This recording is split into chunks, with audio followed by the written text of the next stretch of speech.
Mom would kill me if I dump him before he finishes the renovation. My fiancée texted me by mistake. I said nothing. I just forwarded it to her father, canceled the wedding, and watched her get screwed. Hey Reddit, so this happened 8 months ago.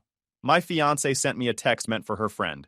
She immediately deleted, "Oops, my phone is glitching, don't mind it, babe." But it was too late. Fair warning, this gets pretty savage, but every single word is documented truth. Screenshots saved, lawyers involved, the whole scorched earth playbook. I, 27 male, was engaged to Brooke, 25 female, for 6 months, together for 3 years total. Living together for the past year in this incredible apartment that belonged to her dad, Mr. Miller. The wedding was supposed to be in 2 months, $40,000 already spent, venue booked, invitations sent. I'd even bought her a $12,000 engagement ring because Princess Brooke deserved something that reflected her worth. Here's the thing about Brooke. She was born on third base and thought she hit a triple. Daddy's little princess, who never heard no in her life. She was born on third base and still managed to argue with the ump about how unfair life is. Private schools, brand new BMW for her 16th birthday, college paid for, then a job handed to her through daddy's connections. She had this way of expecting everyone to cater to her needs while contributing absolutely nothing herself. Her mom, Cheryl, was a piece of work. Total mean girl who never grew up. The type who'd smile to your face then trash you to anyone who'd listen. She hated me from day one because I wasn't some trust fund brat from their country club. Made snide comments about my simple background, and would literally ignore me at family dinners. Brooke thought it was funny. "Mom's just protective," she'd say. "She'll warm up to you." 3 years later, Cheryl was still treating me like I was tracking mud through her precious daughter's life. But Mr. Miller was solid gold. This man took me under his wing, taught me everything about construction project management, and helped me negotiate better contracts. We'd grab drinks and talk shop, and he treated me like the son he never had. When I asked for Brooke's hand in marriage, he actually got happy. "You're exactly what she needs," he said. "Someone with integrity who'll keep her grounded." The apartment was his wedding gift to us. 2 years at $800 a month rent, when comparable places were $2,500. But it needed work. I spent 4 months and about $18,000 of my own money completely renovating it. New kitchen with custom cabinets, luxury vinyl plank flooring, completely gutted and retiled bathroom, fresh paint throughout. I did most of the work myself because I loved her and wanted our first home to be perfect. Brooke treated it like her personal HGTV show, always posting Instagram stories of my amazing fiancé renovating our dream home with hashtags like Shocker Lucky Girl and He Spoils Me. My buddy Connor, who's known me since high school, kept making jokes about how I was being house-trained by Princess Brooke. "Dude, you're doing all this work and she's acting like you should be grateful for the privilege," he'd say. That's not normal. But I was blinded by wedding plans and thinking about our future. Big mistake. The signs were everywhere. She'd mention Brad from work constantly. "Brad thinks we should try that new restaurant. Brad says I should ask for a promotion. Brad has such good taste in wine." Red flags the size of Texas that I ignored because I trusted her. She also got weird about her phone. Always face down. Always taking calls in other rooms. When I'd ask who she was texting, she'd get defensive. "God, Liam, I'm allowed to have friends." Then, there was her entitled attitude about everything. Wedding planning was a nightmare. Nothing was good enough. Everything had to be perfect. And somehow every decision became about what other people would think. The flowers had to be imported peonies. The venue had to have valet parking. The dress had to be custom. Every conversation ended with, "It's my day, Liam." Our friend dynamic was toxic too. Her best friend Madison was basically Brooke 2.0, spoiled, entitled, and mean as hell. Madison would make comments like, "You're so lucky Brooke's marrying down. It shows she really loves you," and thought she was being funny. Brooke never defended me, just laughed along. Connor couldn't stand either of them. "Madison looks like she eats poor people for breakfast," he told me once. "And Brooke just sits there letting her trash you." Tuesday morning changed everything. I'm having coffee before heading to the job site, checking weather reports because we had a major concrete pour scheduled when my phone buzzes. Text from Brooke. "OMG. Brad was incredible last night. I can't believe Liam hasn't figured it out yet, but I have to wait until he finishes the apartment before I dump him. Dad would literally murder me if I broke up with him before the renovation is done. Plus, I need to figure out how to keep the ring. LMAO. I read it twice. 3 years. 3 freaking years, plus 6 months engaged. My fiancé just speed ran, turning me from future husband to free contractor with a wallet. World record pace, honestly. Then I watched the message disappear. She was trying to unsend it, but my phone had already auto-backed up to the cloud. Screenshot saved. New message. Shit, sorry, babe. Wrong chat. That was for Madison. Ignore that weirdness, lol. Another message. My phone is being so glitchy today. Just ignore any random messages. But you can't unsee betrayal like that. You can't unknow that your fiancé was planning to dump you after using you for free renovation work while screwing some married guy from her office. Brad. I knew exactly who this piece of shit was. Some 35-year-old marketing director, married with 2 kids, drives a BMW he definitely can't afford on his salary. Brooke had mentioned him constantly, always work stuff, but now it all made sense. The late client dinners, the weekend team-building events, the new lingerie she claimed was for our honeymoon. I sat there for 20 minutes just staring at that text. My entire future, the wedding, the house we were supposed to buy, the kids we talked about, all built on lies. But here's the thing about me. When someone screws me over, I don't get sad. I plan. I called in sick for the first time in 3 years and spent the day planning the most beautiful revenge in the history of cheating fiancés. I didn't pack my shit and leave like some heartbroken beta. No, I had a wedding to cancel and a reputation to destroy first. Step 1. Cancel everything. I called every vendor, every venue, everyone involved in our $40,000 wedding fantasy. Cancellation fees were brutal, lost about $15,000 total, but worth every penny to watch Brooke's dream wedding evaporate. Step 2. Contact Brad's wife. This took some detective work, but Connor helped me find her Facebook profile. Sarah Brad, elementary school teacher, married to that piece of shit for 8 years. 2 kids under 10. I sent her a message with the screenshot. Hi, Sarah. I don't know you, but I think you deserve to know who your husband really is. I'm sorry you have to find out this way. She responded within an hour. Oh my God. I knew something was wrong. He's been working late constantly and acting so weird. Thank you for telling me. Step 3. Forward everything to Mr. Miller. This man had been like a father to me, invested in our relationship, paid for half the engagement party. He deserved to know his daughter was a lying, cheating bitch. Email to Mr. Miller. I thought you should know what kind of person your daughter really is before you waste any more money on her wedding. The apartment renovation is complete. Thank you for treating me with respect. I'm sorry she couldn't do the same. Attach the screenshot and hit send. If I'm going to burn my life down, I'm at least making sure everyone gets to roast marshmallows on the way. Step 4. Document everything. I made copies of all our financial records, proof of what I'd spent on the apartment, receipts for wedding expenses, everything. If this got ugly legally, I wanted ammunition. My phone started blowing up around 3 p.m. Brooke called 18 times before I finally answered. Liam, what the heck did you do? Her voice was raw panic, but I could hear the rage underneath. Princess wasn't used to consequences. I don't know what you mean, sweetheart. You ruined my life. Dad is furious. Brad's wife is calling him. The wedding venue called asking about cancellations. So you told your dad it was fake then? That you weren't actually cheating on your fiancé? Silence. Then, it wasn't supposed to happen like this. How was it supposed to happen, Brooke? You were going to dump me after using me for free labor and keep the ring I'd bought? That ring was a gift. Gifts can be returned. Speaking of which, I need it back. Fuck you! I'm not giving you anything! We'll see about that. Don't contact me again. I hung up. Connor came over that evening with drinks and pizza. Dude, you're ice cold. I'm genuinely impressed. She wanted to play games. I just played better. What's next? Now we watch it all burn down. Within 2 hours of forwarding that text, Mr. Miller called me. Liam, can you meet me? We need to talk. We met at our usual spot, and he looked completely destroyed. I owe you an apology. Sir, you don't owe me anything. Yes, I do. I raised her better than this. Or thought I did. He stirred his coffee with shaking hands. What she did to you? I'm ashamed she's my daughter. Here's where it gets good. After getting my email, Mr. Miller didn't just confront Brooke. He went full investigator on his own daughter. I called my buddy who manages the Marriott downtown. Asked him to check recent bookings under Brooke's name. The Marriott, of course. Where Brad probably told his wife he was having client dinners. 12 times in the past 3 months, Liam. Always the same room.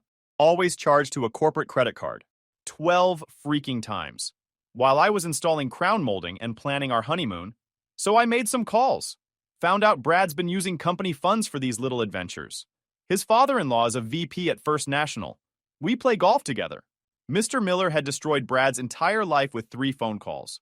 Brad got fired within 24 hours. His wife filed for divorce and took the kids to her sister's house.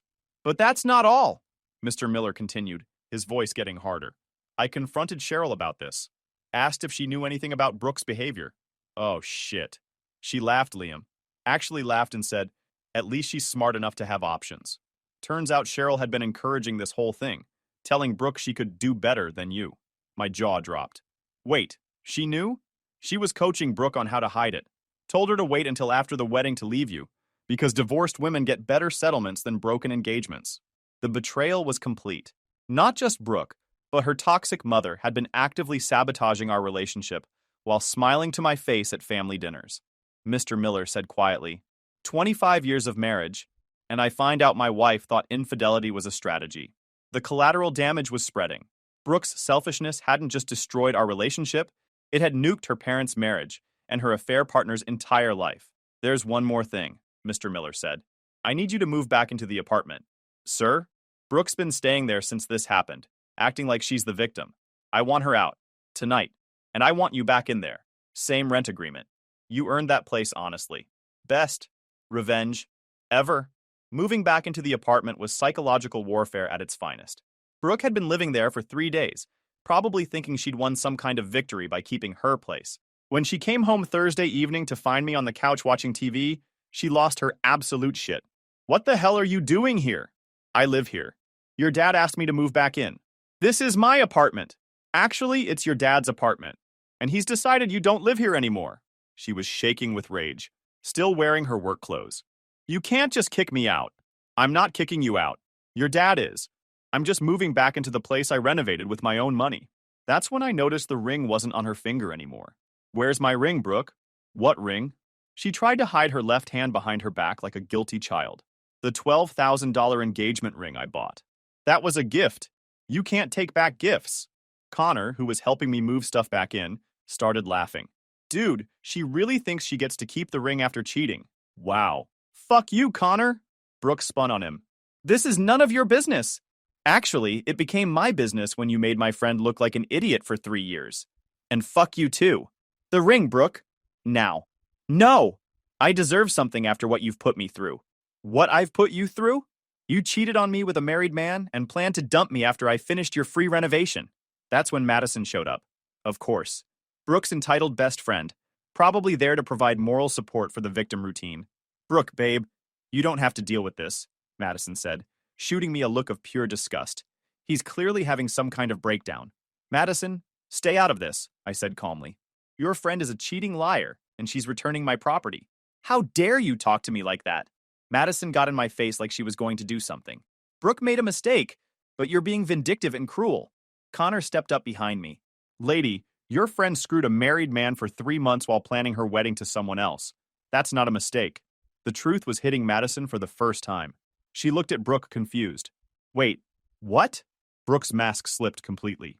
Madison, don't listen to them. They're trying to make me look bad. Brooke, Madison said slowly. Did you cheat? Silence. With Brad? That married guy from work? More silence. Madison stepped back from her best friend like she was contagious. Oh my God.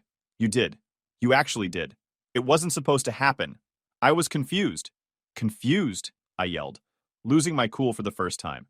You texted your friend about keeping my ring after dumping me. You planned this whole thing. That's when Brooke went full victim mode. Started crying. I made a mistake. People make mistakes. You're supposed to love me. Fight for me. I did love you. I loved someone who doesn't exist. You're destroying my life over one stupid mistake. Connor snorted. 12 hotel visits isn't one mistake, princess. That's a whole relationship. Shut up, Connor. Nah, I'm good. Madison was backing toward the door. Brooke, I can't. I need to go. This is insane. And just like that, Brooke lost her best friend too. Madison had finally seen who Brooke really was underneath all the designer clothes and daddy's money. After Madison left, Brooke tried one more manipulation tactic. Fine. You want the ring so badly? Here. She threw it at me as hard as she could, hit me in the chest and bounced onto the hardwood floor I'd installed myself. There. Are you happy now? You've taken everything from me. I didn't take anything. You threw it all away for some married dick. She grabbed her purse and stormed toward the door, then turned back with pure venom in her eyes. I'll make you regret this. Looking forward to it. After she left, Connor and I cracked open drinks and surveyed the apartment. It felt different now, like reclaiming territory that was rightfully mine. Dude, she's going to go nuclear, Connor said. Girls like that don't handle rejection well. Let her try. My phone buzzed with a text from an unknown number. Probably Brooke using someone else's phone since I'd blocked her. You haven't seen crazy yet. I'm going to destroy you like you destroyed me. I showed Connor the text. He just shook his head. Famous last words of every psycho ex. This is going to be fun to watch. He was right. Brooke's public breakdown was about to become legendary. Her first move was trying to get me fired. Because of course it was. Monday morning, I'm on a job site downtown when security calls my radio. Liam, there's a woman at the main office demanding to speak to your boss. Says it's urgent regarding your character. My stomach dropped. Blonde, looks like she shops at Nordstrom and drives a BMW? That's the one. Don't let her pass the lobby. I'll be right there. I drove to the office fast, but I wanted to control this narrative before Brooke could spin her lies. Found her in the reception area wearing her professional victim outfit. Conservative dress, hair in a bun. She was talking to our receptionist like they were best friends. I'm just so worried about him, she was saying. The breakup has really affected his mental state. I think he might be dangerous. Brooke. My voice cut across the lobby. What the hell are you doing here? She turned on the waterworks immediately. Liam, thank God. I've been so worried about you. Ma'am, you need to leave. Now. I can't leave knowing you're telling people lies about me. I need to speak to someone in charge. That's when my boss, Tom, came downstairs. He'd heard the commotion and wanted to see what was happening. Is there a problem here? Brooke immediately switched into performance mode. Yes, sir. I'm Liam's ex-fiancé, and I'm concerned about his mental state since our breakup. He's been spreading lies about me, harassing my family, and I'm worried about what he might do. Tom looked at me, then back at Brooke. Ma'am, I've worked with Liam for 4 years. He's one of our most reliable employees. What exactly are you claiming he's done? He canceled our wedding without telling me, turned my father against me, and he's telling people I cheated when I never did. I think he's having some kind of breakdown. The lies were flowing so smoothly, I almost admired the performance. Almost. Tom, who's been managing people for 20 years, could smell bullshit from orbit. Ma'am, I'm going to need you to leave our property. If you have concerns about harassment, contact the police. You don't understand. He's dangerous. He could hurt someone. Security! Tom called over his radio. Please escort this woman off the property. As security walked Brooke out, she turned back and screamed, This isn't over! I'll make sure everyone knows what kind of man you really are. The entire lobby went silent. Tom shook his head and looked at me. 4 years, he said. Never seen you lose your temper. Never had a complaint about your character. Whatever's going on with your ex, we've got your back. But she wasn't done. That afternoon, she posted a Facebook rant that was pure art. When someone shows you who they really are, believe them. I'm learning that some people can't handle being loved by someone out of their league. It's heartbreaking to watch someone you cared about destroy themselves with jealousy. I'm choosing to focus on healing and surrounding myself with people who celebrate my success instead of trying to tear me down. Know your worth. Toxic masculinity. She tagged everyone. My sister, my coworkers, mutual friends. The comments were predictable from her remaining enablers. You're so strong, babe. His loss. Men can't handle successful women. But Connor, bless his soul, commented, This is hilarious. Please tell us more about how cheating with married men counts as success. That comment got 50 likes before Brooke deleted the entire post. Wednesday, she escalated. Showed up at Connor's construction site and tried to get him fired too. Your employee is harassing me online and spreading lies about my character, she told his foreman. Connor's boss is ex-military and doesn't play games. Ma'am, you have about 10 seconds to get off my site before I call the cops. But he's 10 seconds. Brooke left, but not before screaming at Connor in front of his entire crew, You're just as pathetic as he is. Connor texted me immediately. Dude, your ex just tried to get me fired. This bitch has completely lost it.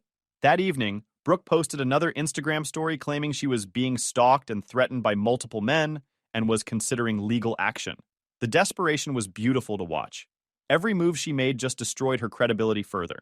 But her masterpiece was still coming. By Thursday, the Miller family nuclear war was in full swing, and Brooke was losing on every front. Mr. Miller called me that morning. Can you meet me? There's been some developments. We met at our usual diner, and he looked like he'd been through hell. I filed for divorce yesterday, he said, without preamble. 25 years of marriage, down the drain because my wife thought infidelity was a strategy. Here's what happened. After Cheryl laughed about Brooke having options, Mr. Miller started digging deeper. Turns out Cheryl hadn't just known about the affair. She'd been actively coaching Brooke on how to manage it. Cheryl told her to string you along until after the wedding, then file for divorce and take half of everything you'd build together. Said divorced women get better settlements than broken engagements. The calculation was sickening. They'd planned to let me pay for a wedding, renovate their apartment, then divorce me and take half my assets. Cheryl also knew about Brad's wife and kids. Didn't care. Told Brooke that a marriage is just paperwork, and she should get what she can out of both relationships. Mr. Miller's voice was getting harder as he talked. My wife encouraged our daughter to destroy 2 families for her own entertainment. I can't live with someone like that. But it gets better. Cheryl was so confident in their plan that she'd been bragging about it to her book club friends. My Brooke's got 2 men competing for her attention. That's how you know you raised a daughter, right? One of those book club friends happened to be married to Mr. Miller's golf buddy, who told him everything. The whole social circle knew, Liam. They were all watching you play the fool while my wife and daughter laughed about it behind your back. The humiliation was complete, but so was the justice. Cheryl's reputation at the country club was destroyed. Half her book club friends stopped talking to her when they realized what kind of person she really was. Cheryl's staying at her sister's place now, Mr. Miller continued. Brooke tried to move back in with her, but apparently even Cheryl has limits. She kicked Brooke out after 2 days. Where's Brooke staying now? Some extended stay motel on the highway, living off credit cards and daddy's guilt money. He paused, which I cut off yesterday. Mr. Miller had frozen Brooke's credit cards, removed her from his bank accounts, and stopped paying her car insurance. Princess was about to learn what the real world felt like. She showed up at my office yesterday, screaming about how I'd chosen you over my own daughter. Made such a scene that security had to escort her out. That afternoon, my phone rang from an unknown number. I answered. Liam, you need to call my dad right now. Brooke was crying hysterically. He cut off my cards. I can't afford food. This is all your fault. Your dad cut you off because you're a lying, cheating sociopath. That's not my fault. I made one mistake. One stupid mistake and everyone's treating me like a criminal. 12 hotel visits isn't one mistake, Brooke. And planning to divorce me after I paid for our wedding isn't a mistake. It's fraud. I never said that. Well, your mom did. To her entire book club. Silence. Then, you don't understand the pressure I was under. Mom said, I don't give a shit what your mother said. You're an adult who made adult choices. Deal with adult consequences. Please, Liam, I'm broke. I don't have anywhere to go. Figure it out. You're good at manipulating people. I'm sure you'll find someone else to use. I hung up and blocked that number too. Friday evening, Connor and I were having drinks on the apartment balcony when we heard a commotion in the parking lot below. Brooke was standing next to her BMW, screaming at someone on her phone. I don't care what Dad said. This is my apartment too. I have rights. We watched her stomp around the parking lot for 10 minutes, yelling at various people on the phone. Finally, she looked up and saw us on the balcony. Liam, get the hell down here. We need to talk. I raised my drink in a mock toast. No thanks. Enjoying the view. You can't hide up there forever. I'm not hiding, Brooke. I'm living in my apartment that I renovated with my own money. She lost her shit completely. Started screaming obscenities, throwing things from her car, making a complete spectacle of herself. Other residents came out to watch the show. Mrs. Rodriguez from 3B called building security. There's a woman having a mental breakdown in the parking lot. Security arrived and asked Brooke to leave. She tried to claim she lived there, but they checked with the building manager and confirmed she'd been removed from the lease. Ma'am, you're trespassing. You need to leave now or we'll call the police. Fine, but I'm calling my lawyer. As she drove away, Connor shook his head. Dude, she really thinks she's the victim in all this. Entitlement is a hell of a drug. Monday morning, I got served with papers at work. Brooke was suing me for breach of promise to marry and demanding $50,000 in damages for emotional distress and financial hardship caused by abandonment. Connor read the lawsuit over my shoulder. Holy shit! She's actually trying to sue you for dumping her after she cheated. That's impressive. But I wasn't worried. I had screenshots, witnesses, and the best lawyer daddy's money couldn't buy anymore. This was about to get really fun. Brooke's lawsuit was the most delusional document I'd ever read. Her lawyer, some ambulance chaser she'd found on Google, was claiming I'd intentionally inflicted emotional distress by ending our engagement without cause. According to the filing, I had abandoned her without warning, spread false rumors about her character, conspired with her father to make her homeless, caused her to lose income due to emotional trauma, violated her privacy by sharing private communications. The $50,000 demand was broken down as $12,000 for the engagement ring, which I'd already taken back, $15,000 for wedding expenses that I'd paid for, $23,000 for future earnings lost due to emotional distress. Connor nearly choked laughing when he read it. She wants you to pay her for cheating on you. The balls on this chick are legendary. My lawyer, David, was a family law specialist who'd handled Connor's cousin's messy divorce. He took one look at Brooke's filing and started grinning. This is the worst lawsuit I've seen in 15 years, he said. Can she actually win anything? Not a chance. But we're going to make this so painful for her that she'll never try something this stupid again. David's countersuit was a work of art. We sued Brooke for return of all money I'd spent on wedding expenses, $15,000, reimbursement for apartment renovation costs, $18,000, legal fees and court costs, intentional infliction of emotional distress. But the real killer was David's discovery process. See, when you sue someone, they get to request all your communications, financial records, everything. Brooke's lawyer had opened Pandora's box. Within a week, we had all her text messages with Brad, extremely graphic, all her text messages with her friends about managing me, all her communications with her mother about the divorce plan, her credit card records showing hotel charges, her work emails using company resources to coordinate affairs. The evidence was devastating. Not just the affair, but the calculated nature of it. Screenshots of her laughing about my pathetic renovation work while planning to dump me. Messages about keeping the ring and bleeding him dry in the divorce. But my favorite was a text to her mom. I can't wait to see his face when I serve him papers at work. He thinks he's so smart, but I'm about to take him for everything he's worth. Connor was helping me organize evidence when he found that gem. Dude, she literally documented her entire plan to screw you over. It's like she wanted to get caught. Narcissists always think they're smarter than everyone else. The preliminary hearing was scheduled for 3 weeks later. In the meantime, Brooke's public breakdown was accelerating. She'd been posting increasingly unhinged social media rants about corrupt lawyers and men who can't handle strong women. But the comments were turning against her. People were starting to figure out that her story didn't add up. Madison had apparently grown a conscience and was telling people the truth about what really happened. Word was spreading through our old social circle about Brooke's affair and lawsuit. Her work situation was getting messy too. Brad's firing had created drama at their marketing firm, and everyone knew Brooke was involved. Her boss couldn't fire her without cause, but he could make her life miserable. She got moved to the worst projects and excluded from client meetings. 2 weeks before the hearing, Brooke made her biggest mistake yet. She showed up at my job site. Again. This time, she didn't try to be subtle. She parked right in front of the construction trailer and started honking her horn at 6 a.m., screaming for me to come out and face her like a man. My entire crew gathered to watch the show. She was still in her pajamas, hair unwashed, looking like she hadn't slept in days.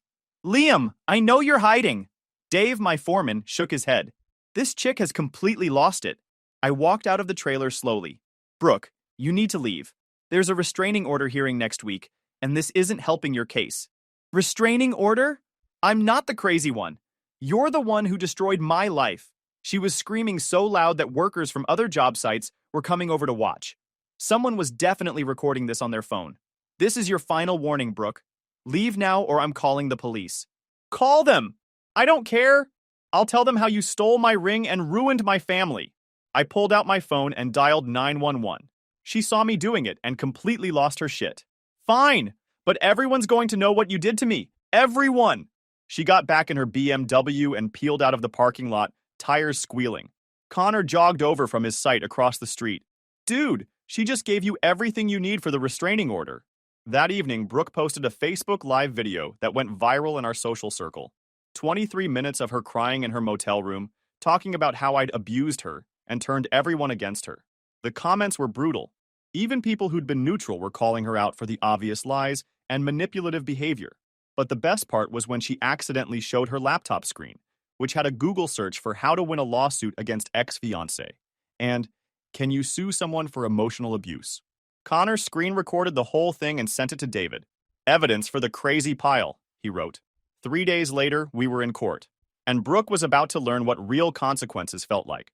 The courthouse hearing was everything I'd hoped for and more. Brooke showed up looking like she'd gotten dressed in the dark. Wrinkled blazer, mismatched shoes, hair that clearly hadn't seen a professional in weeks. Her Google lawyer looked like he wanted to be anywhere else. Meanwhile, I was in my best suit with David, who'd prepared a presentation that would have made PowerPoint proud. Judge Harrison read through the case summary with increasing disbelief. Ms. Miller, you're suing your ex-fiancé for emotional distress after conducting a 3-month affair with a married man? Brooke's lawyer stood up.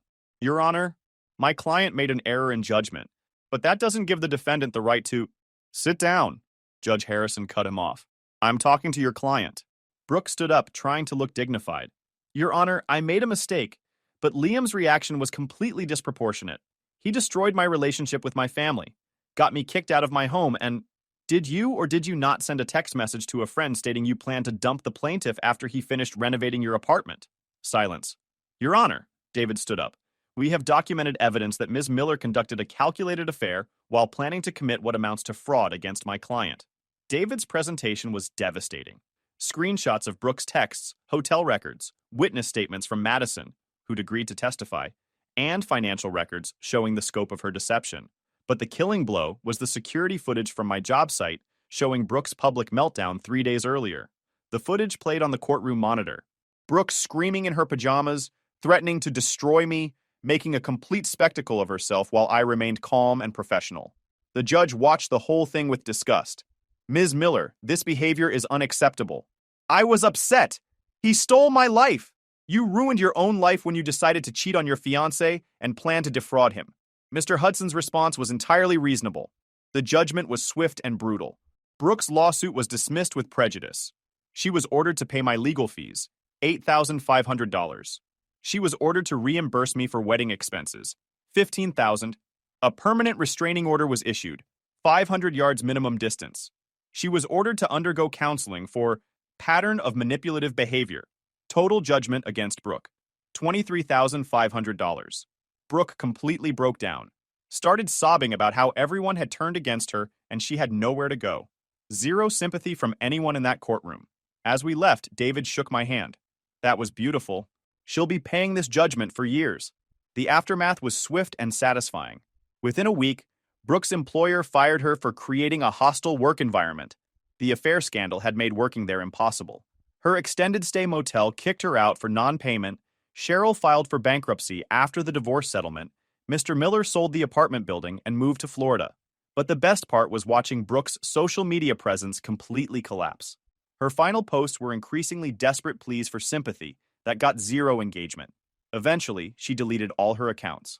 Connor heard through the grapevine that she'd moved back to her hometown, living with an aunt and working at a call center.